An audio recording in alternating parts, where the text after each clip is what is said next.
تقریر میں بیان کیا، بارات مت لے کے جا، جہیز مت لے، تو منگنی کی رسم مت کر، تو ہلدی کی رسم مت کر۔ تو آپ کی شیرشاہ بادی برادری میں کٹیہار میں مجھے لوگوں نے بتایا باقاعدہ بینڈ باجا تک کی شادی ہو رہی ہے۔ کہاں ہیں آپ؟ اتنے بڑے بڑے جلسے اور ہندوستان کے چنندہ علماء کو بلانے کا کیا فائدہ ہے اگر آپ کی برادری کے اندر جو الحمدللہ 80% اہل حدیث لوگ ہیں، آپ کی برادری میں ابھی بھی اگر ناچ گانے کے ساتھ اور بینڈ باجے کے ساتھ اگر شادی ہو رہی ہے اور 2-2 لاکھ روپیہ کیش لے کے شادی ہو رہی، تو کیا مطلب ہے میرے بھائی؟ لیکن بہت ساری رسم و رواج کی بات آتی ہے، لوگوں کا یہی کہنا رہتا ہے لوگ کیا کہیں گے۔ ارے لوگ کچھ بھی کہیں، تو یہ دیکھ اللہ کیا کہے گا۔ تجھے حساب اللہ کو دینا ہے، لوگوں کو نہیں دینا ہے۔ لوگ تو تیرے مرنے کے بعد آئیں گے، قبر پہ مٹی دیں گے، ہاتھ چھاڑیں گے، چلے جائیں گے۔ لوگ تیرے اچھے کام کی بھی تعریف کرنے کے لیے تیرے مرنے کا انتظار کریں گے۔ جس دن تو مرے گا، تیری قبر پہ مٹی دینے آئیں گے، اس دن کہیں گے کہ ہاں یار آدمی تو بڑا اچھا تھا۔ زندگی میں جس نے کبھی آپ کو اچھا نہیں کہا، وہ مرنے کے بعد اچھا کہے گا۔ لوگوں کو خوش مت کرو میرے بھائی، اللہ کو خوش کرو، اس کو راضی کرو۔ لوگ تو آپ کے مرنے کا انتظار کرتے ہیں۔ میں کبھی کبھی تقریر کے لیے جو سفر کرتا ہوں بہت تھک جاتا ہوں، سچی بتا رہا ہوں۔ ابھی ادھر بھی کنٹینیو 7-8 دن سے لگاتار میرے پروگرام ہو رہے ہیں، کچھ بہار میں بھی ہوئے، کچھ ادھر یوپی میں بھی ہوئے، کچھ ہمارے اپنے بنارس میں بھی ہوئے۔ رات میں پروگرام کر کے کبھی ایسا ہوا گھر پہنچا، کبھی ایسا ہوا گھر نہیں پہنچا۔ پھر صبح مدرسے کی ڈیوٹی کرنا ہے، صبح 8 بجے سے لے کے 2 بجے تک ڈیوٹی کرنا ہے۔ اس کے بعد پتہ لگا صاحب پھر نکلنا ہے۔ کئی دن تک تو ایسا ہوا کہ بستر پہ نیند نہیں ملی۔ کبھی کبھی ایسا لگتا ہے کہ اتنا سب کرنے کے بعد بھی ایسا تو نہیں کہ سارے لوگ میری تعریف ہی کریں گے یا سارے لوگ مجھے اچھا ہی سمجھیں گے۔ بہت سارے لوگوں کی نظر میں برا بھی ہوں، تو میں لوگوں کے چکر میں کیوں پڑوں بھائی؟ لوگوں کی تعریف سننے کے لیے یا لوگوں کی برائی سے بچنے کے لیے کبھی بھی صحیح کام کو مت چھوڑو اور کبھی بھی غلط کام مت کرو۔ یہ دیکھو اللہ کی نظر میں صحیح کیا ہے اور اللہ کی نظر میں غلط کیا ہے، بس ہم اللہ کو حساب دیں گے۔ قبر میں مٹی دے کے لوگ چلے گئے، یہاں تو اتنی بڑی بڑی لائٹیں جل رہی ہیں۔ 4 ویلر سے میں آ رہا تھا، ڈرائیور صاحب نے کہا مولانا صاحب پروگرام کہاں ہے، نظر نہیں آ رہا ہے۔ میں نے کہا لائٹ نظر آئے گی سمجھ جانا۔ دور سے ٹیوب لائٹ نظر آنے لگی۔ عبدالعزیز بھائی کو میں نے فون کیا کہ ہاں آپ کے پروگرام کے لوکیشن پر پہنچ گیا۔ پروگرام ہے، آپ نے دور تک لائٹوں کو لگایا ہے۔ کبھی قبر میں آپ نے کوئی لائٹ دیکھی ہے؟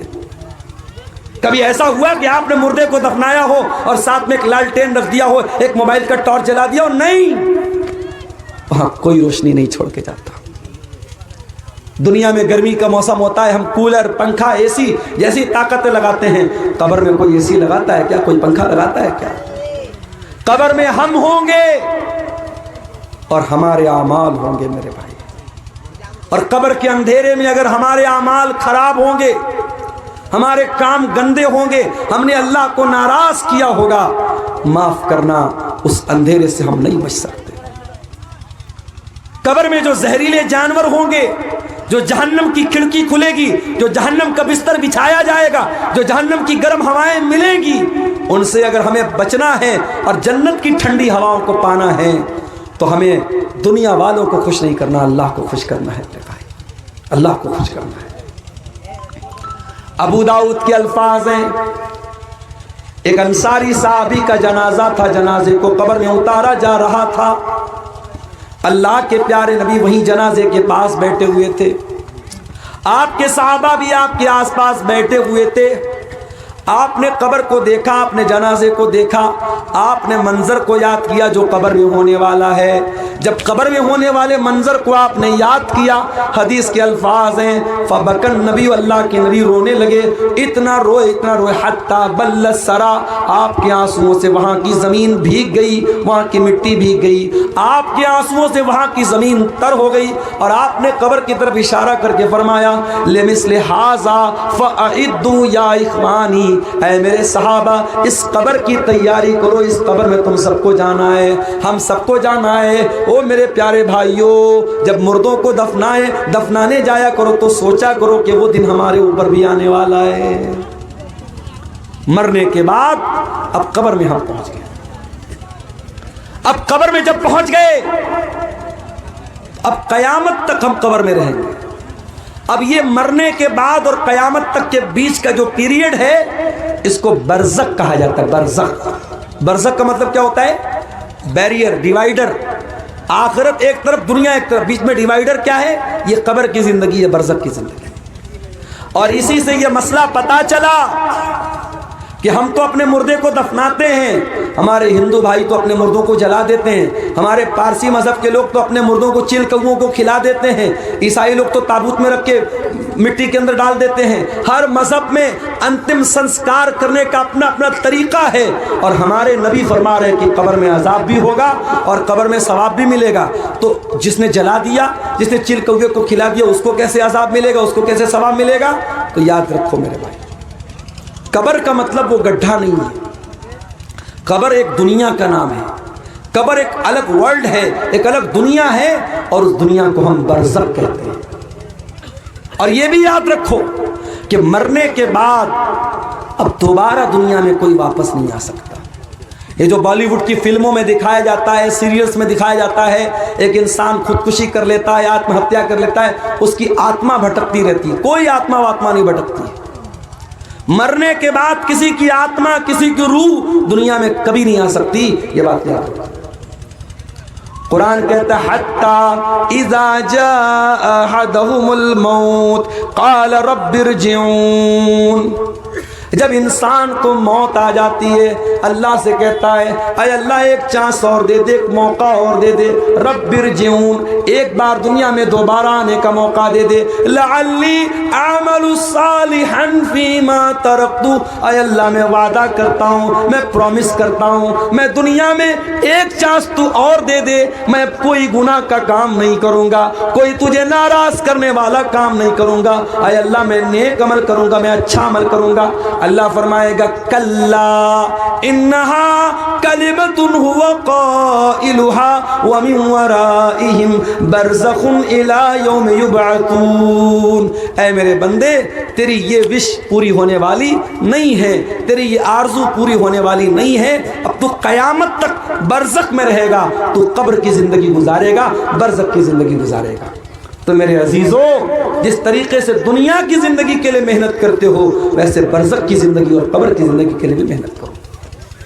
اب آئیے تقریر کے آخر میں جو قرآن کی آیت میں نے شروع میں پڑھی تھی، شروع میں نے آیت پڑھی تھی. اللہ نے سورہ نحل میں فرمایا قرآن کے 14ویں پارے میں، من عمل صالحا من ذکر او انثى، جو بھی نیک عمل کرے گا چاہے وہ مرد ہو یا عورت ہو، اگر وہ ایمان والا ہوگا. ابھی بنارس میں ایک پروگرام تھا، اس میں میری تقریر بھی تھی اور مولانا معراج ربانی صاحب کی تقریر تھی. اب معراج ربانی صاحب کو تو آپ جانتے ہی ہیں، کسی زمانے میں خاص طور سے بدعتی لوگوں کے خلاف ان کی بڑی تگڑی تگڑی تقریریں موجود ہیں. تو بدعتی لوگوں نے وہاں جہاں بنارس میں پروگرام تھا، ان لوگوں نے ایک میسج وائرل کیا اور خاص طور سے شیخ معراج ربانی کا نام لے کر کے کہا کہ صاحب یہ تو بہت بڑا گستاخ ہے اور نبی کو نہیں مانتا ہے، نبی کا گستاخ ہے، اور نبی کی قبر کے اوپر جو گنبد بنا ہے اس کو گرانے کی بات کرتا ہے، ایسے گستاخ کی تقریر ہم نہیں ہونے دیں گے وغیرہ وغیرہ. تو وہ میسج دیکھ کر مجھے تو بہت غصہ آیا. تو کل جب میری تقریر تھی بنارس میں پرسوں، تو میں نے ایک بات کہی. میں نے کہا یہ لمبی لمبی ٹوپی اور یہ لمبی لمبی پگڑی پہن کر کے آپ اللہ کے عذاب سے نہیں بچ سکتے. اللہ کے یہاں یہ نہیں دیکھا جائے گا آپ کا کرتا کتنا لمبا تھا، آپ کی ٹوپی قطب مینار کی طرح اونچی تھی کہ نہیں تھی، اور آپ کی پگڑی کتنی لمبی تھی. اللہ کے یہاں یہ دیکھا جائے گا آپ ایمان پر تھے کہ نہیں تھے، آپ توحید پر تھے کہ نہیں تھے. من عمل صالحا من ذکر او انثى وهو مؤمن، جو ایمان والا ہے، جو توحید والا ہے اور وہ ساتھ میں نیک عمل کرنے والا ہے، چاہے وہ مرد ہو یا عورت ہو، اللہ کا وعدہ ہے فَلَنُحْيِيَنَّهُ حَيَاةً طَيِّبَةً، ہم اسے دنیا میں ایک اچھی زندگی، ایک چین والی زندگی، ایک خوشی والی زندگی عطا فرمائیں گے. وَلَنَجْزِيَنَّهُمْ أَجْرَهُمْ بِأَحْسَنِ مَا كَانُوا یعملون، اور آخرت میں اس کے عمل کا بہترین بدلہ دیں گے. دین پر عمل کر میرے بھائی، دین پر. گارنٹی ہے اللہ کی، تیری دنیا بھی چین